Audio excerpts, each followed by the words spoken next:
তুমি একটা ঠান্ডা মাথার খুনি রূপা। কৃষ্ণের সঙ্গে রূপার সম্পর্কের কথা জানতে পেরে রূপাকে মেরে ফেলার চেষ্টা করলো সোনা। হ্যাঁ বন্ধুরা, আমরা এমনটাই দেখতে পাবো অনুরাগের ছোঁয়া ধারাবাহিকের আজকের পর্বে। সোনা এবং কৃষ্ণের এঙ্গেজমেন্টের দিন সবাই মিলে খুব মজা করছিল। হঠাৎ সিঁড়ির মধ্যে থাকা খুঁটিটা ভেঙে রূপার ওপর পড়ে যাচ্ছিল, যা দেখে কৃষ্ণ ছুটে গিয়ে ওকে বাঁচায়।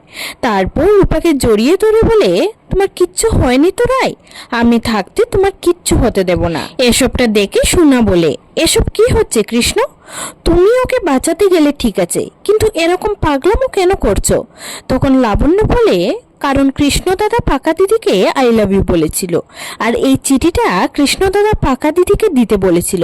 এটা আই লাভ ইউ চিঠি। যা শুনে সোনার লাবণ্যের কাছ থেকে চিঠিটা কেড়ে নিয়ে বাড়ির সবার সামনে পড়ে। চিঠিটা পড়ে সোনা রেগে গিয়ে রূপাকে মারতে মারতে বলে, তুমি একটা ঠান্ডা মাথার খুনি। আমি ভেবেছিলাম আমি রান্না করতে পারি না, তাই জন্য ও রান্না করেছে, কিন্তু ও তো ওর প্রেমিককে খাওয়াবে বলে রান্না করেছে। তোমাকে আমি কিছুতেই বাঁচতে দেব না রূপা, আজ আমি তোমাকে মেরেই ফেলবো। তো বন্ধুরা, দুই বোনের এই সম্পর্ক কি কখনো আর জোড়া লাগবে? তোমাদের কি মনে হয়?